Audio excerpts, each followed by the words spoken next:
Hello बच्चों, welcome back to my YouTube channel maths plaza. तो बच्चों, आज मैं इस वीडियो में Bihar board class 9th physics chapter 3 जिसका नाम है बल तथा गति के नियम, और इस चैप्टर के इससे पहले 4 लेक्चर अपलोड हो चुके हैं और आज ये लेक्चर 5वां है। तो आइए इसमें देखते हैं। तो आज जो टॉपिक पढ़ने वाले हैं वो क्या है, न्यूटन के गति के नियम। न्यूटन के गति के नियम, और यह टॉपिक जो समझो कि पूरा इस चैप्टर का सबसे इम्पोर्टेंट टॉपिक है। तो न्यूटन क्या किए थे, गति के संदर्भ में 3 नियम दिए थे, ठीक ना। जिसमें कि पहले नियम को कहा गया न्यूटन का पहला नियम, दूसरा नियम को कहा गया न्यूटन का दूसरा नियम, और तीसरा नियम को क्या कहा गया, न्यूटन का तीसरा नियम, ठीक ना। यहाँ पे पहले नियम को गति का पहला नियम, दूसरे नियम को गति का दूसरा नियम, और तीसरे नियम को गति का तीसरा नियम कहा गया। और यह टॉपिक जो है बहुत ज़्यादा इम्पोर्टेंट है, न्यूटन के गति के नियम। तो हम लोग सबको समझेंगे। पहले लिख लेते हैं कि न्यूटन ने कितने नियम दिए और वे कौन कौन से नियम हैं। ठीक है, न्यूटन ने गति संबंधी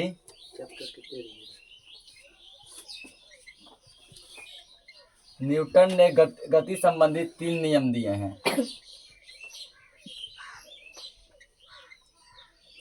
न्यूटन ने कितने नियम दिए हैं गति के संदर्भ में? 3 नियम दिए हैं। न्यूटन ने गति संबंधी 3 नियम दिए हैं। 3 कौन कौन सा है? तो पहला लिखेंगे हम यहाँ पे, न्यूटन के गति का पहला नियम।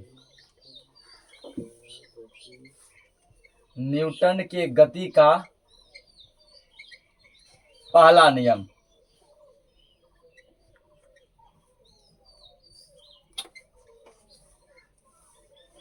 और दूसरा नंबर लिखेंगे न्यूटन के गति का दूसरा नियम। न्यूटन के गति का दूसरा नियम।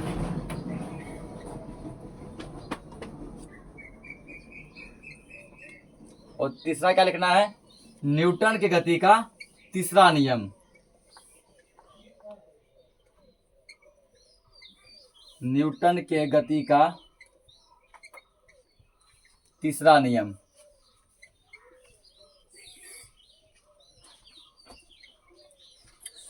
देखो, न्यूटन क्या गति के संदर्भ में 3 नियम दिए, पहला नियम, दूसरा नियम और तीसरा नियम, ठीक ना। तो न्यूटन कोई छोटे मोटे आदमी नहीं है। न्यूटन एक बहुत बड़े क्या है, तो अपने टाइम के न्यूटन बहुत बड़े वैज्ञानिक थे। इसको जो है फिजिक्स का पिता कहा जाता है। फिजिक्स का पिता कहा जाता है, ठीक ना। फादर ऑफ फिजिक्स कौन थे? न्यूटन। न्यूटन को फिजिक्स का पिता कहा जाता है। ये इतना बड़ा खोज किए थे। गुरुत्वाकर्षण बल के बारे में यही बताए थे, ठीक ना। गुरुत्वाकर्षण का खोज भी यही किए थे। तो सबसे पहले जो इस क्षेत्र में जो आए थे वो थे गैलीलियो, ठीक है। गैलीलियो कहाँ के वैज्ञानिक थे? इटली के। इटली का नाम सुना है ना। गैलीलियो कहाँ के वैज्ञानिक थे? इटली के वैज्ञानिक थे। वो क्या किए थे, इस खोज में अपना प्रयोग दिए, ठीक ना। हम लोग गैलीलियो का प्रयोग पढ़ भी चुके हैं। गैलीलियो का जब मृत्यु हो गया, ठीक ना, तो गैलीलियो के मृत्यु के बाद अंग्रेजी वैज्ञानिक आया सर आइजैक न्यूटन। इसका पूरा नाम है sir Isaac Newton. Sir Isaac Newton, तो हम लोग शॉर्टकट में न्यूटन कहते हैं। और ये कौन से हैं? ये अंग्रेज थे। क्या थे? अंग्रेज, ठीक ना। तो अंग्रेज वैज्ञानिक आया सर आइजैक न्यूटन। ये क्या किए, गैलीलियो के काम को आगे बढ़ाए। गैलीलियो अपना काम जहां तक छोड़ के गया था उस काम को ये उठाए और वहां से क्या किया, उसको आगे बढ़ाया, ठीक ना। 1686 में प्रकाशित न्यूटन द्वारा लिखित पुस्तक प्रिंसिपिया में उन्होंने गति संबंधित 3 नियम दिए। न्यूटन एक बुक लिखे थे, ठीक ना। न्यूटन क्या लिखे थे? एक बुक लिखे थे। न्यूटन के बुक का नाम था प्रिंसिपिया, ठीक ना। न्यूटन की किताब क्या नाम था?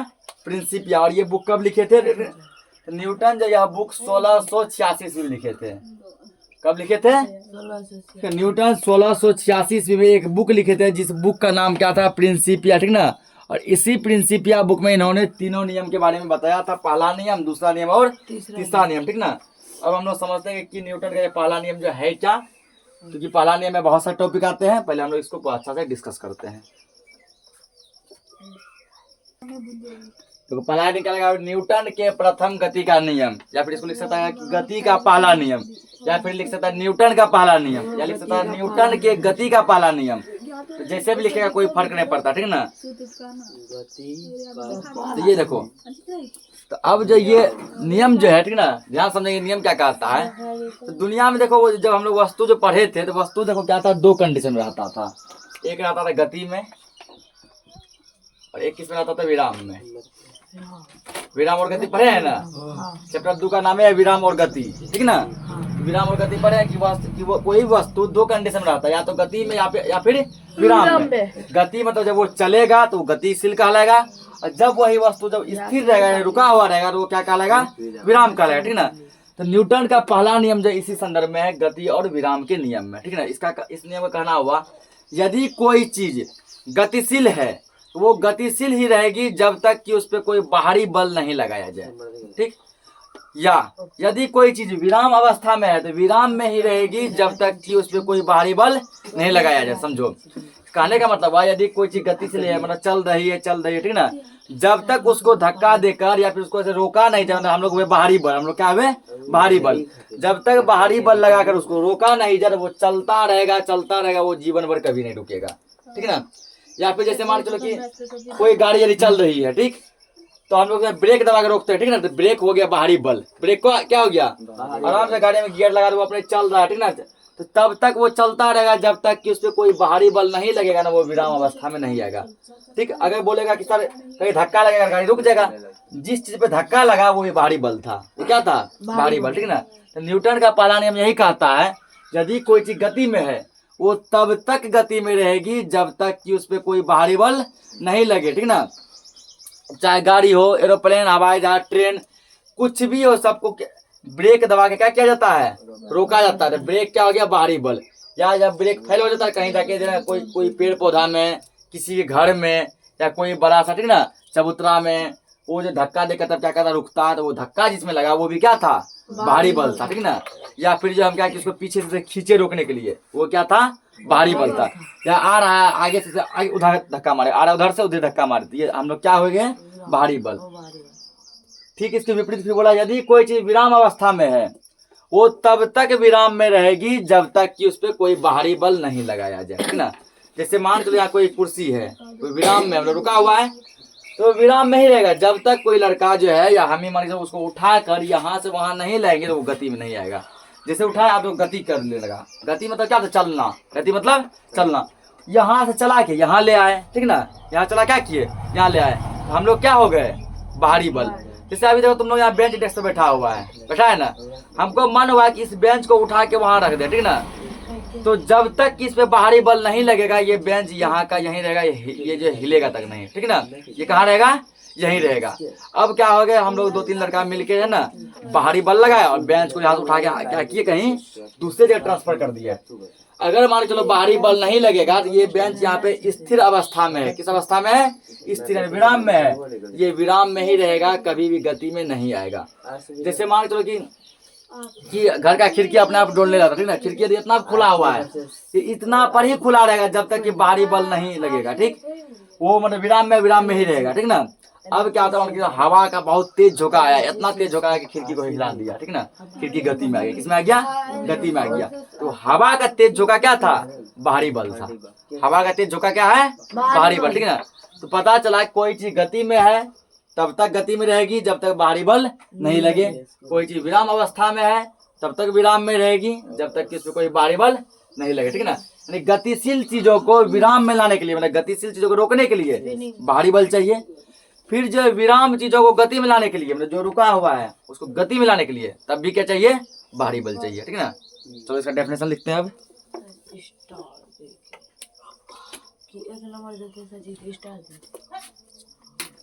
स्टार्ट दे दो।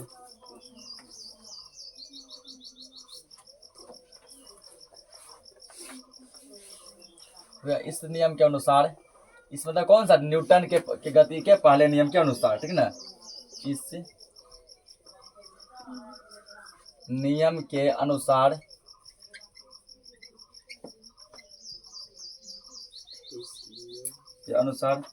प्रत्येक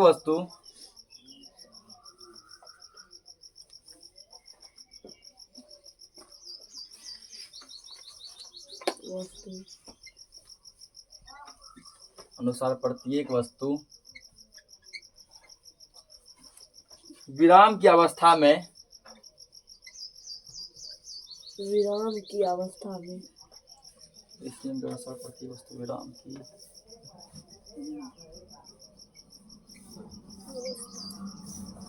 अवस्था में या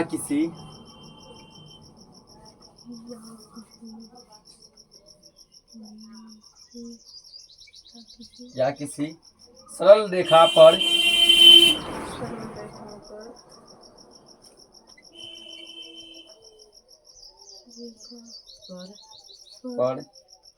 एक समान गति की अवस्था में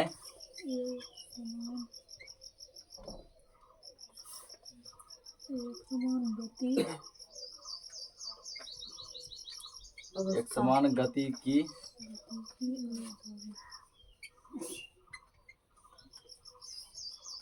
अवस्था में तब तक बनी रहती है,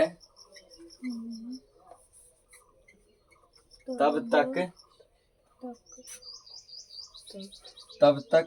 बनी रहती है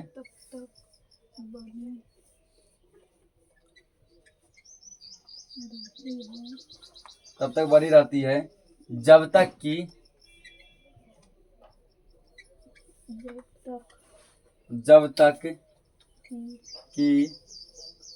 उस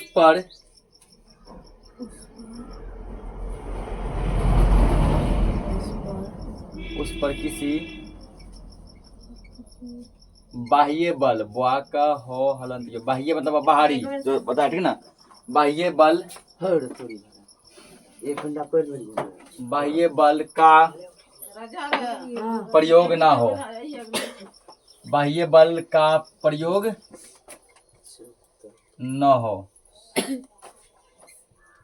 तो सेम देखो वही चीज लिखा है जो समझा है पूरा, अभी खुल के समझे ना। क्या बताया कि इस नियम के अनुसार, यानी कि न्यूटन के गति के पहले नियम के अनुसार, ठीक ना, पहले नियम के अनुसार जो है क्या कहता है ये नियम, यदि कोई वस्तु, यानी प्रत्येक वस्तु, दुनिया की सभी वस्तु, ठीक ना, यदि विराम अवस्था में है, किस अवस्था में है, विराम अवस्था में है, तो उसको गति में लाना है, वो तब तक जो है अपनी ही अवस्था में, यानी कि विराम अवस्था में बनी रहेगी जब तक कि उसमें बाह्य बल नहीं लगे। बाह्य मतलब बाहरी बल नहीं लगे, ठीक ना। ठीक है, इसके विपरीत यदि कोई वस्तु, ठीक ना, एक सरल रेखा पर एक समान गति की अवस्था में, किस अवस्था में है, गति की अवस्था में है, तो वो तब तक गति में ही रहेगी जब तक कि उस पर कोई बाहरी बल नहीं लगे, ठीक ना। बाह्य मतलब क्या हुआ, बाहरी बल।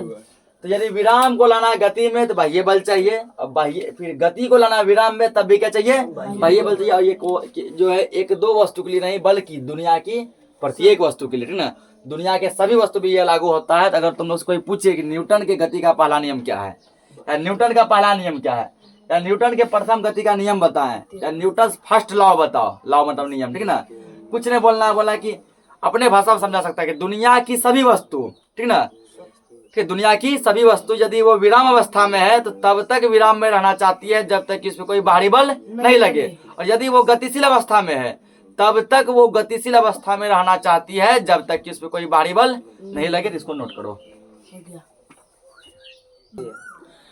देखो न्यूटन के पहले गति का जो नियम जो है, उस नियम से एक टॉपिक निकला है जड़त्व। क्या निकला, जड़त्व, इनर्शिया, ठीक ना।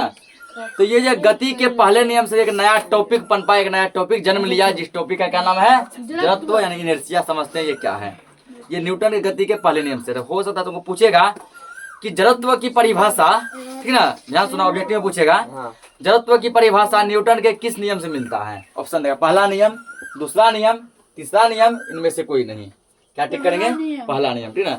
न्यूटन के पहले नियम के अनुसार जो है हमको किसका परिभाषा मिलता है, जड़त्व का।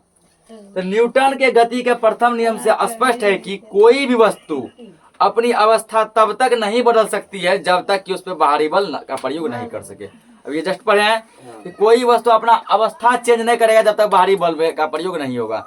अगर गति में है वो गतिशील से विराम में नहीं आ सकता अपने मन से, कभी भी नहीं, जब तक बाहरी बल नहीं लगे, ब्रेक दबाएंगे, कुछ भी करेंगे। कोई चीज विराम में है, जैसे मान लीजिए विराम में रखा हुआ है, यहाँ उठ के तब तक नहीं आएगा जब तक हम इसको उठाकर नहीं ले जाएंगे, बाहरी बल नहीं लगाएंगे। वस्तु को अपनी स्थिति में बनाए रखने का गुण जड़त्व कहलाता, ठीक ना। कोई भी वस्तु अपनी ही स्थिति में बने रहे, ये कहलाता जड़त्व। ये क्या कहलाता है, जड़त्व। यदि कोई चीज गति में है तो वो गति में ही रहे, ठीक ना। वो किस में रहे, गति में ही रहे, उसको विराम में यदि नहीं आने दिया जाए तो ये जड़त्व कहलाता है। यदि कोई चीज विराम में है तो वो किस में रहेगा? विराम में ही रहेगा। गति में उसको नहीं आने दिया जाए तो ये भी क्या कहलाता है? जड़त्व है, ठीक ना। वस्तु को अपनी ही अवस्था में बनाए रखने का गुण क्या कहलाएगा? जड़त्व कहलाएगा। तो लिखो यहाँ जड़त्व का डेफिनेशन। वस्तु जिस अवस्था में उसको उसी अवस्था में बने रहने दो। गति में है, गति में ही रहने दो, या फिर विराम में है तो विराम में ही रहने दो। उसकी अवस्था को मत बदलो। गति को विराम में कन्वर्ट नहीं करो, विराम को गति में कन्वर्ट मत करो, तो यही कहलाता है जड़त्व। लिखेंगे किसी वस्तु का हो गया, बताइए ना। तो किसी वस्तु का वह स्वाभाविक गुण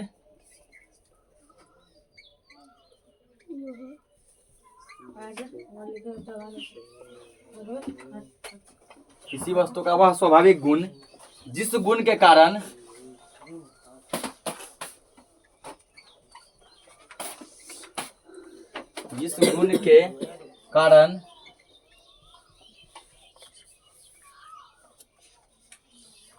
वह वस्तु विराम की अवस्था में जिस गुण के कारण वह स्वाभाविक गुण जिस गुण के कारण वह वस्तु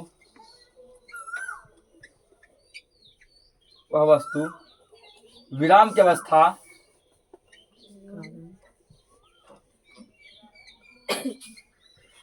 विराम की अवस्था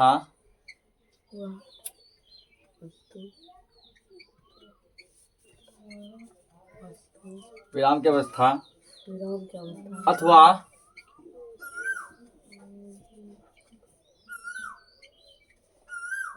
एक समान गति की अवस्था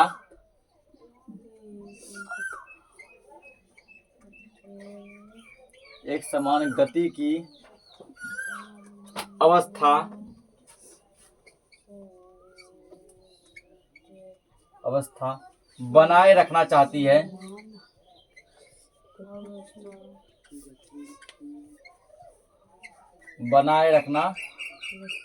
है,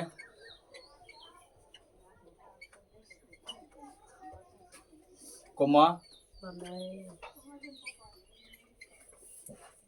जड़त्व कहलाती है।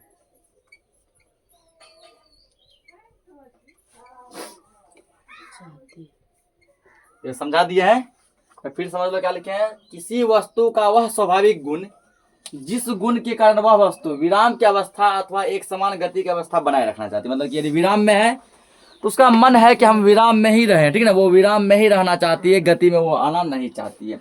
और यदि गति में है तो वो गति में ही रहना चाहती है, विराम में आना नहीं चाहती है। तो ऐसे गुण को हम लोग क्या कहते हैं? जड़त्व कहते हैं। क्या कहते हैं? जड़त्व कहते हैं। और जड़त्व जो 3 प्रकार के होते हैं। यहाँ लिखेंगे अगला हेडिंग, जड़त्व के प्रकार। जड़त्व के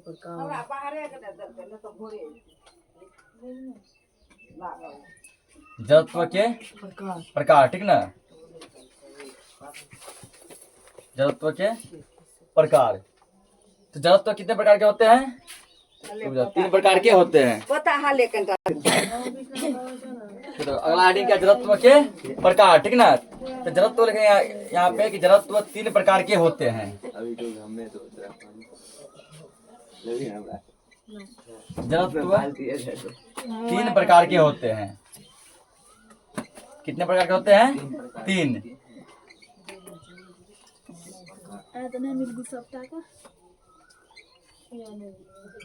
ये होते हैं।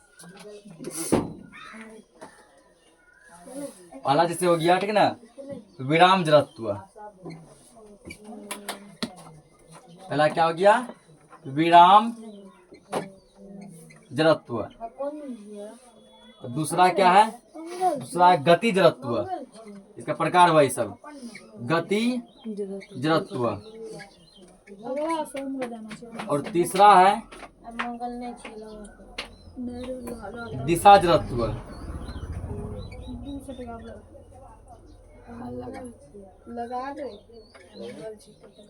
दिशा जड़त्व, ठीक है ना।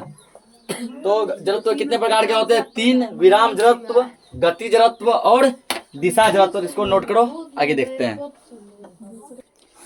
अब देखो पहला क्या है? विराम जड़त्व। पहला क्या है? विराम जड़त्व, ठीक ना। तो जड़त्व का ऐसा गुण जिस गुण के कारण कोई वस्तु विराम में रहना चाहती है, बस हो गया, ठीक है। जड़त्व का ऐसा गुण जिस गुण के कारण कोई वस्तु विराम में रहना चाहती है, विराम जड़त्व कहलाती है, ठीक है ना। किसी भी वस्तु का गुण जिसके चलते वह विराम में ही रहे, विराम जड़त्व कहलाएगा। लिखेंगे यहाँ पे किसी वस्तु का वह गुण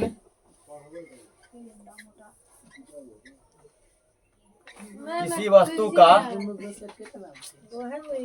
वह गुण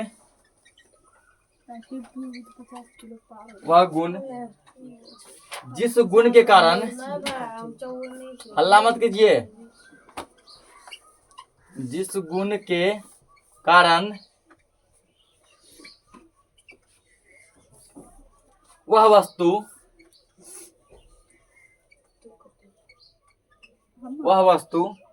अपनी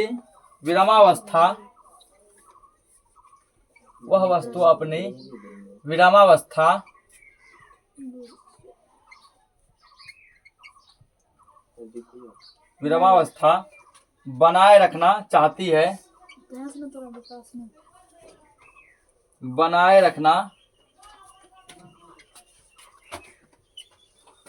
है,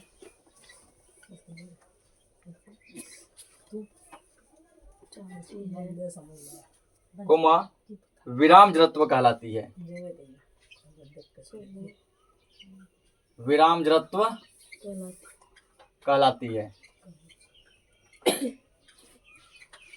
अब देखो विराम जड़त्व का तुमको एग्जाम्पल जो है अपने दैनिक जीवन में कहाँ कहाँ देखने को मिलेगा, ठीक ना। तो अपने दैनिक जीवन में जो है विराम जड़त्व का एग्जाम्पल कहाँ कहाँ देख सकते हैं, इसका डेफिनेशन हो गया। इसका एग्जाम्पल समझो, जैसे जब स्थिर बस अचानक चल पड़ती है तो बस में बैठे यात्री पीछे की ओर झुक जाते हैं, होता है ना ऐसा। हम लोग बस में आराम से बैठे हुए हैं, ठीक ना, बस का स्टैंड पे लगा हुआ, जैसे बस आगे बढ़ता है हम लोग ऐसे पीछे झुकते हैं, ठीक ना। ये किसके कारण होता है? विराम जड़त्व के कारण। किसके कारण? विराम जड़त्व के कारण, ठीक है। क्योंकि हम लोग बस में बैठे थे बैठे हुए, हम लोग विराम में ही रहना चाहते थे, आराम से बैठे थे, विराम अवस्था में थे, विराम में ही रहना चाहते थे। जैसे बस आगे बढ़ा तो हम लोग क्या हुआ, ऐसे पीछे झुक गए, ठीक ना। क्योंकि ये कहता है कि यदि कोई विराम में है तो वो विराम में ही रहना चाहेगी, ठीक ना। अगला देखो, अगला एग्जाम्पल हो सकता है किसी डंडे के प्रहार द्वारा दरी की धूल झाड़ी जाती है। कोई मानो दरी है, ठीक ना, या कोई बना रहा मानो गेंदा तो सब कुछ भी है, डंडा लेके उसको गर्दा धरते हैं ना, ये भी किसके कारण? विराम जड़त्व के कारण। तो उसमें जो गर्दा जो है वो विराम अवस्था में बैठा हुआ है ना, वो विराम में ही रहना चाहता है, उससे बाहर नहीं निकलना चाहता। और जब डंडा का प्रयोग करते हैं तो वो बाहर निकलने लगता है, डंडा हो गया तुम्हारा बाहरी बल। इसी प्रकार जो है कांच की खिड़की पर फेंका गया पत्थर का टुकड़ा कांच को चकनाचूर कर देता है, जबकि बंदूक से दागी गई गोली कांच में सिर्फ एक छेद बनाकर दूसरी ओर निकल जाती है, ठीक ना। ये भी इसी का एग्जाम्पल है। जैसे मान चलो ऐसे समझो कि ये पूरा क्या कांच है, ठीक ना, ये क्या है? कांच है। कोई लड़का अगर उसमें पत्थर का टुकड़ा ऐसे फेंकता है तो पूरा कांच ही चकनाचूर हो जाता है। क्या हो जाता है? चकनाचूर। लेकिन पत्थर का टुकड़ा ना फेंक कर यदि गोली से चलाया जाए तो गोली जिस प्लेस से जाएगा केवल वहां छेद करके निकल, जबकि पत्थर के टुकड़ा से ज्यादा तेज गति से गोली चलता है ना, फिर भी गोली क्या होता है, ऐसे गया वो एक छेद बनाकर, यहाँ यदि गोली पड़ा इतना वो छेद बनाकर ये वहां से निकल जाता है। अब पूरा कांच क्या रहता है? सुरक्षित रहता है, ठीक ना। ये भी किसके कारण होता है? तो विराम जड़त्व के कारण ही होता है, ठीक ना। दूसरा इसका टाइप लिखो गति जड़त्व।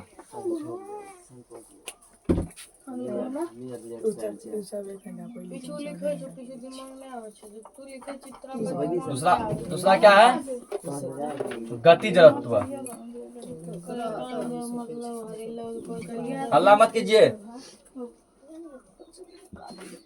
गति जड़त्व। बैठो, 5 मिनट हो गया।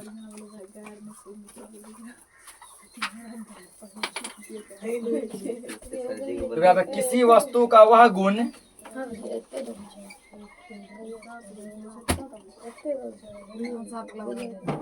किसी वस्तु का वह गुण जिस गुण के कारण किसी वस्तु का वह गुण जिस गुण के कारण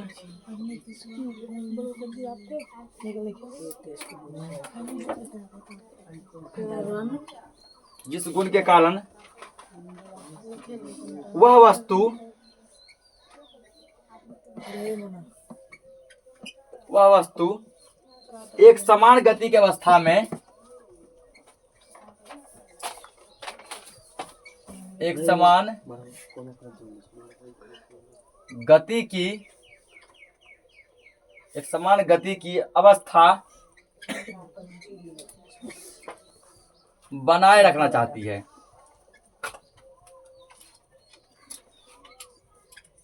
बनाए रखना चाहती है, कोमा गति जड़त्व कहलाती है। गति जड़त्व कहलाती है।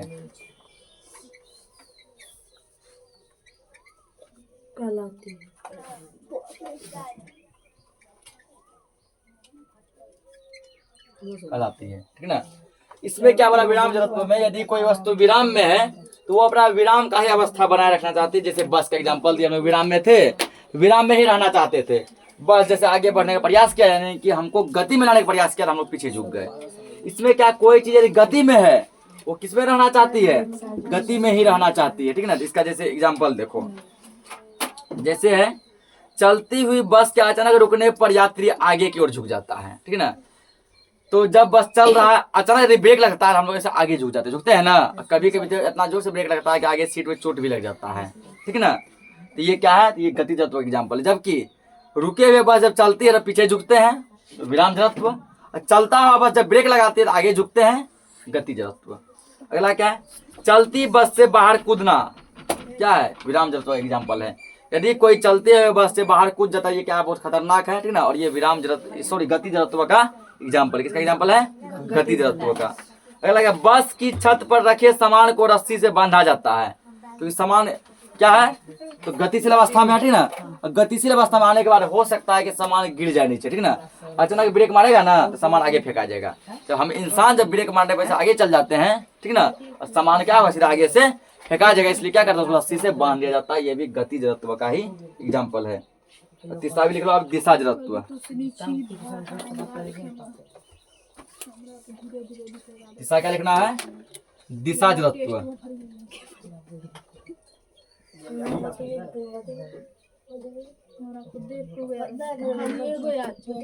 दिशा जड़त्व।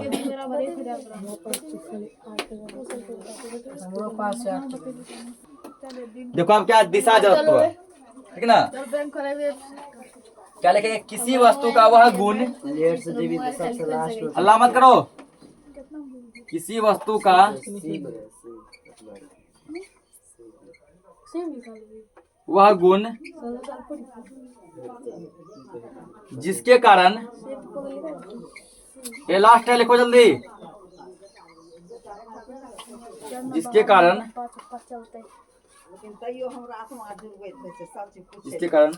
वह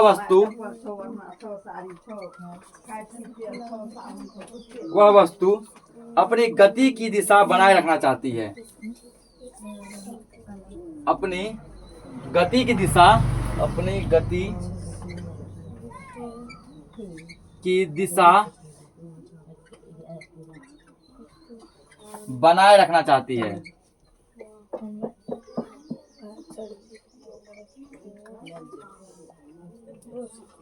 बनाए रखना चाहती है, कोमा दिशा जड़त्व कहलाती है।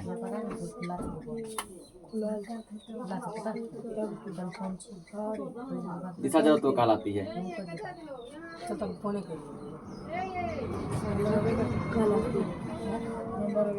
तो क्या बोला गया, ठीक ना, कि वस्तु जिस दिशा में चल रही है, यानी जिस दिशा में वो गति कर रही है, ठीक ना, वो चाहती है कि हम अपना दिशा नहीं बदले, उसी दिशा में चले। तो सीधा चल रहा है तो कोई वस्तु सीधा ही चलना चाहती है, ठीक ना।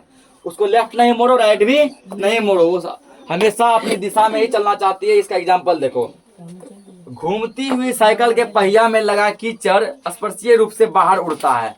एक साइकिल का पहिया है ना, उसमें जब चलते हैं, जब कीचड़ लगता है, वो कीचड़ जो क्या होता है, मडगाड़ के माध्यम से बाहर निकलता है, ठीक ना। क्योंकि वो घूम रहा है, जिस दिशा में घूम रहा है वो उसी दिशा में घूमना चाहता है। वो अपना दिशा बदलना नहीं चाहता है। कीचड़ उसको रोकना चाहता है, लेकिन वो नहीं रुकता, कीचड़ को उड़ा के फेंक देता है। अगला क्या, जब एक पत्थर के टुकड़ा को रस्सी में बांधकर चारों ओर घुमाया जाता है और अचानक रस्सी टूट जाती है तो पत्थर का टुकड़ा स्पर्शीय रूप से बाहर भाग जाता है। पत्थर का टुकड़ा ऐसे बांध ऐसे घुमाते हैं ना, जैसे रस्सी टूटता है पत्थर का टुकड़ा बहुत दूर भागता है, क्योंकि वो जो है जिस दिशा में घूमने की दिशा में ना, तो घूमना ही चाहती है, घूमने का वो दूर भाग जाती है। तो आज के लिए इसको इतना ही रखते हैं, ठीक है। बाकी का जो भी लेक्चर होगा हम लोग अगले क्लास में देखेंगे। तब तक के लिए जय हिंद।